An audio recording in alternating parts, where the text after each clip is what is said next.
శివోహం శివరాత్రి పర్వదినం ఉపవాస జాగరణలతో కూడి మిగతా పర్వదినాల కన్నా కొంత భిన్నంగా కనిపిస్తుంది. రాత్రిపూట పూజాధికాలు జరపటం ఈ పండుగ రోజు చూస్తాం. బిల్వ పత్రార్చనలు, రుద్రాభిషేకాలు, రుద్రాక్ష మాలధారణలు, విభూది ధారణలు శివరాత్రి నాడు శివుడికి ప్రీతి కోసం భక్తులు చేస్తుంటారు. అయితే కేవలం ఇలా ఏదో పూజలు, అభిషేకాలతో శివుణ్ణి అర్చించి మళ్ళీ యథావిధిగా ఆ తర్వాత రోజును జీవితం గడిపేయటమేనా?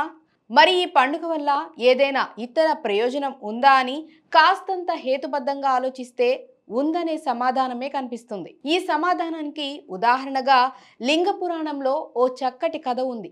ఆ మహాదేవుడే చెప్పిన కథ ఇది.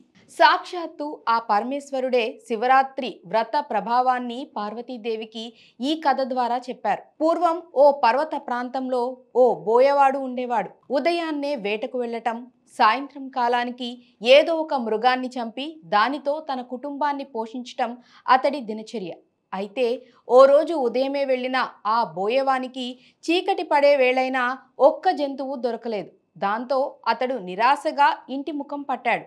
అలా వస్తుండగా అతనికి దారిలో ఓ సరస్సు కనిపించింది. రాత్రిపూట ఏదైనా జంతువు అక్కడికి నీళ్లు తాగటానికి వచ్చి తీరుతుందని, అప్పుడు దాన్ని చంపవచ్చని బోయవాడు భావిస్తాడు. ఆ విధంగానే ఆ సరస్సు పక్కనే ఉన్న ఓ చెట్టెక్కి కూర్చున్నాడు. తన కంటి చూపుకు అడ్డంగా ఉండటంతో ఓ కొమ్మ ఆకులను త్రుంచి కింద పడేశాడు. ఆ బోయవాడు ఊతపదంగా శివ శివ అంటుండేవాడు. అలా అనటం మంచో చెడో అతనికి తెలియదు. కానీ ఆ సమయంలో అలా అంటూనే కాలం గడిపాడు. అలా గడిపిన ఆ రాత్రి శివరాత్రి పర్వదినమని కూడా తెలియదు ఆ బోయకు. రాత్రివేళ మొదటి జాము గడిచాక ఒక ఆడజింక నీళ్లు తాగేందుకు అటుగా వచ్చింది. దాని మీదకు బాణాన్ని ఎక్కుపెట్టాడు బోయవాడు. అయితే ఆ జింక తాను గర్భం దాల్చానని, తనను చంపటం అధర్మం అంటూ వదిలిపెట్టాలని ప్రాధేయపడింది. మామూలుగా అయితే అతడి మనసు క్రూరంగా ఉండేది. కానీ ఆ జింకను చూడటం, పైగా అది మానవ భాష మాట్లాడేసరికి బోయవాడు దాన్నేమీ చేయలేకపోయాడు. అలా రెండో జాము కూడా గడిచింది. అప్పుడు ఇంకో ఆడజింక అటుగా వచ్చింది.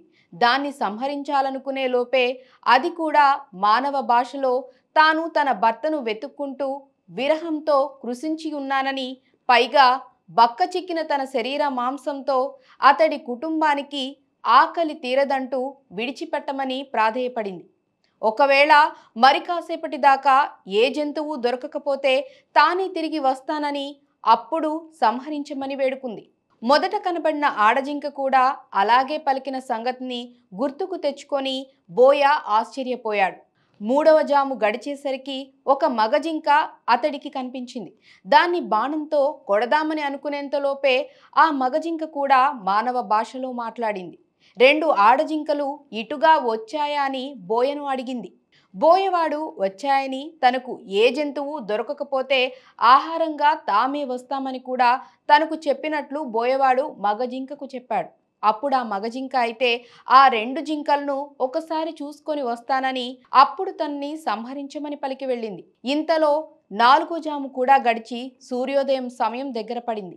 బోయవాడు తనకు మాటిచ్చి వెళ్లిన మూడు జింకల కోసం ఎదురు చూస్తూ చెట్టు మీదనే కూర్చున్నాడు. అయితే ఇంతలో మరో జింక దాని పిల్ల అటుగా రావటం కనిపించింది. విల్లు ఎక్కుపెట్టిన బోయవాడితో ఆ జింక కూడా తన పిల్లలను ఇంటి దగ్గర విడిచి వస్తానని, అప్పటిదాకా ఆగమని పలికి వెళ్ళింది.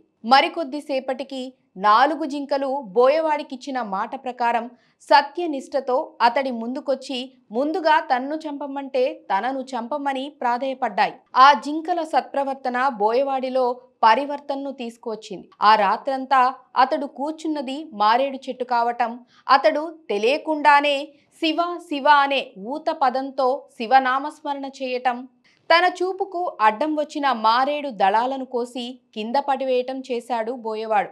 ఆ చెట్టు కిందనే ఓ శివలింగం ఏనాటిదో ఉంది. ఆ శివలింగం మీద అతడు వేసిన మారేడు దళాలు పడ్డాయి. అది మారేడు దళ పూజా ఫలితాన్ని ఇచ్చింది. నాలుగో జాము వరకు మెలకుతోనే ఉన్నాడు గనక జాగరణ ఫలితం వచ్చింది. క్రూరుడైనప్పటికీ ఈ పుణ్య కార్యాల వల్ల అతడి మనస్సు నిర్మలమైంది. పైగా జింకల సత్యనిష్ట అతడి మనస్సుని పూర్తిగా మార్చింది. శివరాత్రి పర్వదినమని తెలియకపోయినా అనుకోకుండా ఆ పర్వదినాన చేసిన పుణ్యకార్య ప్రభావంతో అతడిలో మంచి ప్రవర్తన కలిగింది. అందుకే హింసను విడనాడాలి.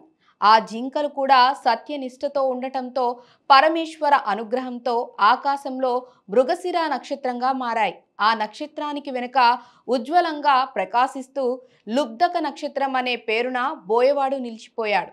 హింస చేయాలనుకున్నప్పుడు క్షణకాలం పాటు ఆగి ఆలోచిస్తే మనసు దాని నుంచి మరలుతుంది.